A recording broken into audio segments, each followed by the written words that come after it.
Hey everybody, I hope you're doing well. I wanted to briefly talk about something before I start this video. It has come to my attention, brought to me by a subscriber. I put his link in the description bar and gave him credit for this. He sent me a link with the creator of the first quantum computer giving a lecture. Now, what you will see is something so interesting. And I'll tell you what, it really is pretty spooky stuff. We're talking about the D-Wave system, and we're talking about quantum computing. We're talking about accessing what he says, and these are not my words. These are not the speculations of a man on the internet. These are from the actual creator of the first quantum computer. And he says that, and I quote, they are accessing parallel universes very similar to one just like ours. Everything happening in it with slight differences. Well, isn't that interesting that we're seeing slight differences in the things around us? We're not talking about huge things, but we are seeing differences in things. Slight name changes, apostrophes that weren't there before, logo changes, you name it. Now, I have to ask you, nobody asked me if I wanted my reality to be jacked with. And these people, and he states that he thinks they're amazing scientists doing amazing and have amazing minds who are going to waste because they're not fulfilling their potential. And it's really sad to me that, well, I'm so sorry that you are so bored that you feel like you need to be playing God and jacking realities, because that's what's happening right now. So I want you to witness this. I want you to see what he is talking about. I want you to listen to the wording very carefully, because it's very important for all of us to understand the truth. And the truth is, your reality is changing, and it's going to change quite a bit, because these new computers are accessing higher realities, parallel universes that are around us. And it's something that we're going to need to pay attention to. It is something that's going to be very, very important in the near future. So with that, I hope you all are having a wonderful holiday weekend, and I'll be back with you soon. You guys have a good one. Bye. You may consider this next group of speakers somewhat unusual, if not to say strange. We have the creator of what is the world's first quantum computer in person here from Burnaby, BC. We have the president of the super high-tech company that makes Canada's iconic Canada Arm, but whose hobby it is to try and reconcile modern science with the Bible. And we have a filmmaker from Los Angeles who has stumbled on what appears to be evidence of life after death. And my thought in putting together this somewhat improbable combination of speakers was that out there where the theory of the very large and the very small connect, and out there where our 13.7 billion year old and expanding universe touches the void, you come upon mystery and the possibility of God. That was my thinking. So let's begin with Jordy. Jordy, I don't understand much about quantum computing except that it's supposed to be the next big thing in power and in speed, and that you are the only company in the world now actually making one. Well, hopefully after this 17 minutes, you'll understand what they are and be excited about what you might be able to use them for. These are really big deals. They come in at about $15 or $20 million a piece. Something like that. And have been bought by major American research and corporations. That's right, correct. All right, Jordy. Thank you. Bye, everybody.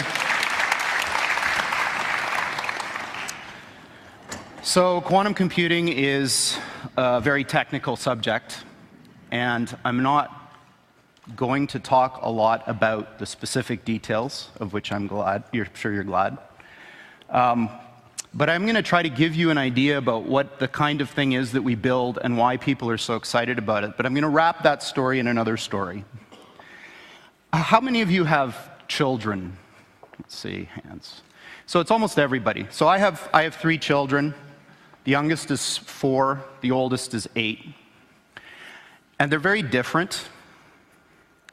But they share one thing in common, and the parents in the audience may, I suspect, have noticed the same thing. Each of my children has fixated on a particular stuffed animal as being their special friend or toy. And in particular, my middle son, James, absolutely loves this little guy called Bear Bear, which is the picture that I'm showing up here. Bear Bear was a limited release Thai Beanie Baby, and there aren't very many of them that were made of his particular form.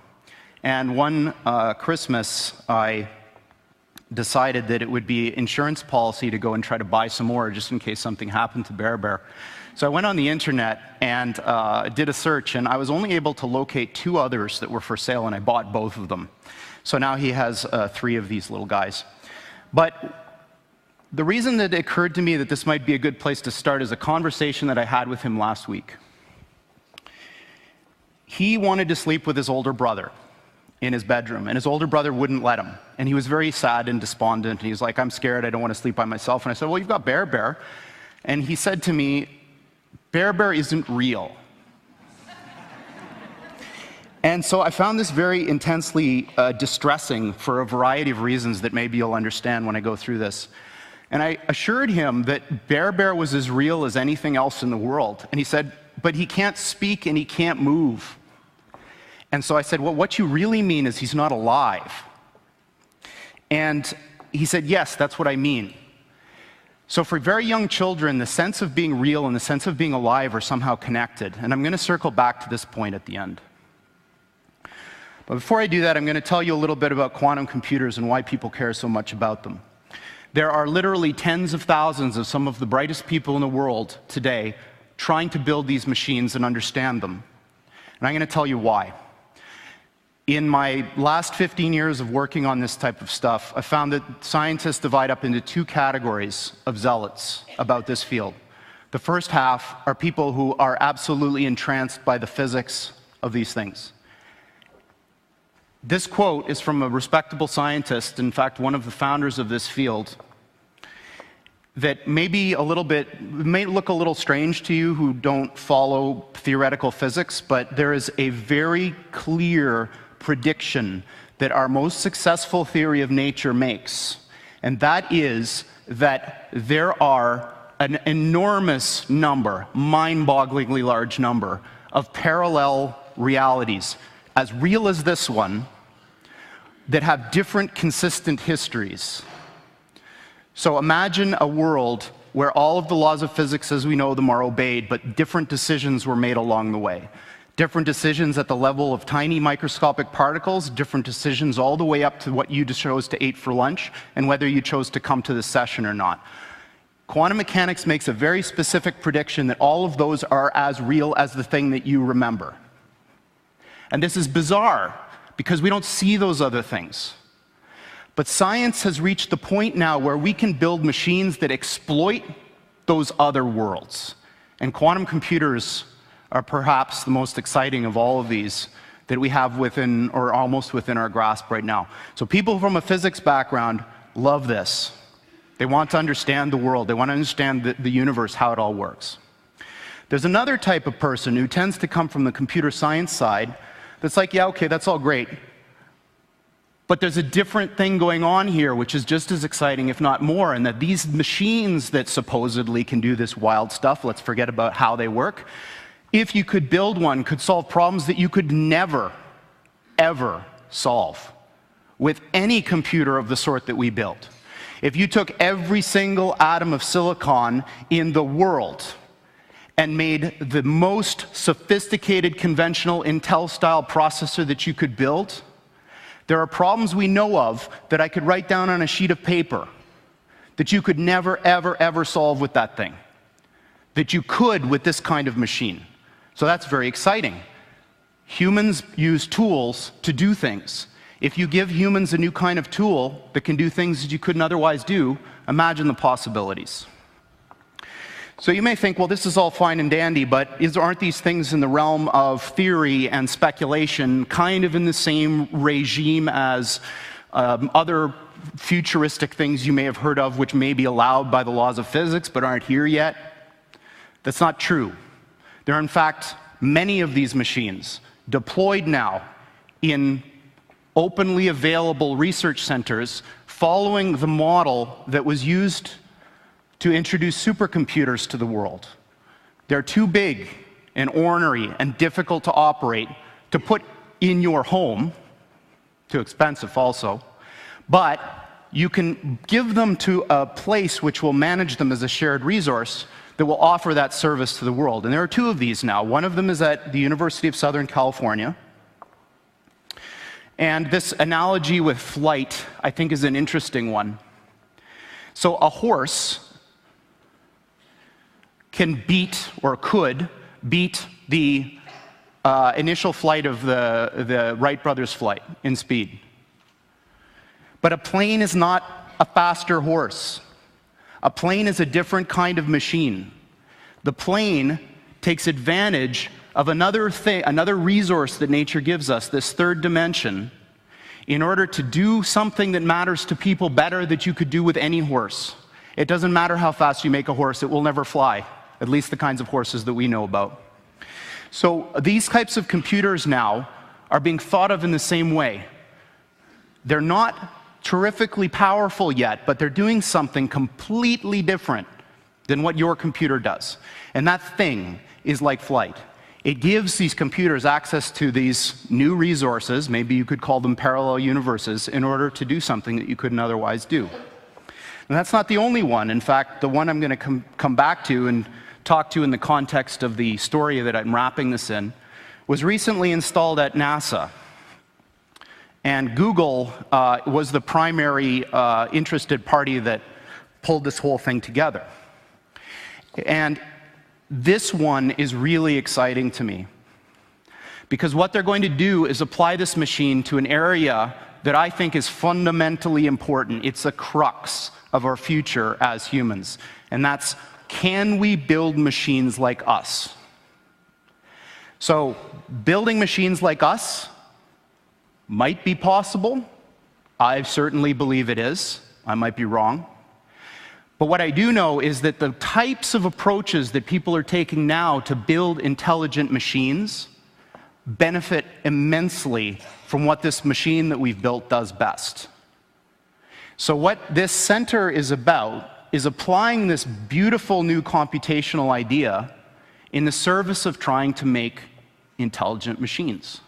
Now, I can't think of anything personally any cooler than trying to use quantum computers to build intelligent machines, so this is very exciting to me.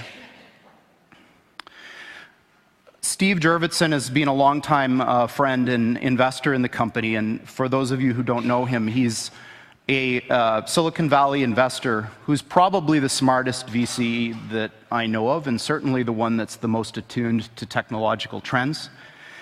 He's on the board of SpaceX, Tesla, Synthetic Genomics, which is Craig Venter's company, is trying to build artificial life, and D-Wave, and that's it. And this is his particularly poetic way of framing the difference between the machines we build and conventional computers. This is what they look like. There are two of them. These are from our lab in Burnaby in British Columbia. From the outside, they look like giant black monoliths, big metal boxes, about 10 feet on a side, 12 feet tall. And they are powered, they have a fridge inside them, a refrigerator that cools these chips to almost absolute zero. Just a wisp, a fraction of a degree above absolute zero. Hundreds of times colder than interstellar space. Amongst the coldest and most isolated and extreme conditions that humans have ever been able to engineer. These fridges, interestingly enough, which are called pulse tube dilution refrigerators, have a thing called a pulse tube, which emits a sound roughly once per second, which sounds eerily like a heartbeat. So if you have the opportunity to stand next to one of these machines, it is an awe-inspiring thing, at least for me. It feels like an altar to an alien god. They really are impressive machines. At the heart of this big box is a tiny chip about the size of your thumbnail. And on this chip resides all of the wonder and magic that makes this thing go. I'm not going to describe in any mathematical detail how it all works, but let me give you an analogy. In quantum mechanics, there's this concept that a thing can exist in two states which are mutually exclusive at the same time, quote unquote. And I'm using those words because the English language was developed before we had concepts to describe what these things actually are doing. But I'm going to give you a roundabout way of understanding this. Imagine that there really are parallel universes out there, and now imagine you have two that are exactly identical in every respect, all the way out to the horizon as far as we can see, down to the last little atomic detail of every single thing, with only one difference. And that's the value of a little thing called a qubit on this chip, which is a contraction of quantum bit. And that qubit is very much like a bit or a transistor in a conventional computer. It has two distinct physical states, which we call 0 and 1 for bit. In a conventional computer, these are mutually exclusive. That device is either one or the other and never anything else. In a quantum computer, that device can be in this strange situation where these two parallel universes have a nexus, a point in space where they overlap. And when you increase the number of these devices, every time you add one of these qubits, you double the number of these parallel universes that you have access to, until such time when you get to a chip like this, which has about 500 of these bits, you have something like 2 to the 500th power of these guys living in that chip. So the way I think about it is that the shadows of these parallel worlds overlap with ours.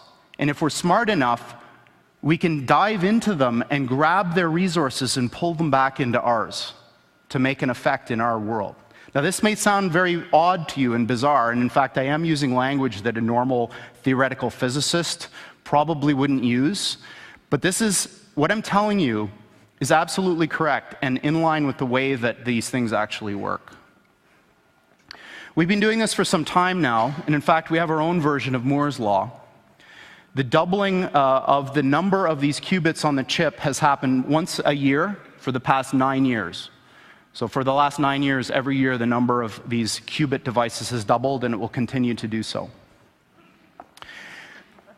As a point of reference, in terms of how fast these things are, in one generation of chip, the one from the system that was installed at USC to the one that Google and NASA have now, the speed of the device went up by almost 500,000.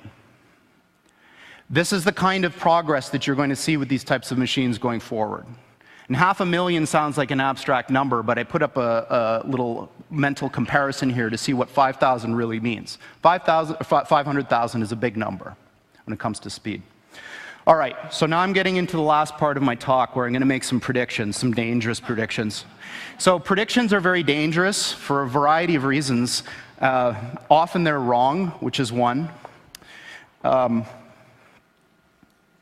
I think they're important because predictions somehow are our internal desires made manifest. Predictions are about what we want to happen, maybe not what will happen. And I'm going to make 3 predictions, and all of them are dangerous in the sense that they're very unlikely to happen, maybe, but I think that there's a very good chance that they may. As an aside, I just wanted to say that at least in the Valley, Silicon Valley, and maybe in the United States in general, there's a very deep feeling of unease about the way technology has been developing. Because we have all of these vast array of very smart people, and what they're doing is crap. They're building things that cannot last. They're building things that are not important. This is a little bit of a controversial point of view, but I believe it. But I think that the reason for this is it's low-hanging fruit. Computers haven't been around for a long time. And I think that what's going to happen is that as people get more comfortable with computers, the attention will turn from the Twitters and the Facebooks to very important things. So here's my first prediction. I'm going to predict that by 5 years, NASA will have found an Earth-like planet with Earth-like atmosphere and water on it, and serious people will start discussing how we get there. And by the way, they're going to use one of our machines to help do this. So that's my first prediction. My second prediction is that this business of parallel universes is going to turn out to be very important. This picture that I've got under here is what's called a gravitational lens. When Einstein proposed his general theory of relativity, it came with a bunch of experiments that you could use to test it. And one of them was that if there was a point of light very far away and a galaxy in the middle, that galaxy should bend the light, and you should see a ring. And this was eventually observed. And I think what's going to happen is somebody is going to come up with an experiment to test this reality of these things. And we're going to be able to do so. My third prediction that I'm going to end on is the most important of all. I believe that humanity is on the cusp of the most important technological, societal revolution that's ever occurred. And that's when we got to the point where the machines that we build outpace us in every respect. I don't mean that they're better calculators. I don't mean that they're better at searching. I mean everything.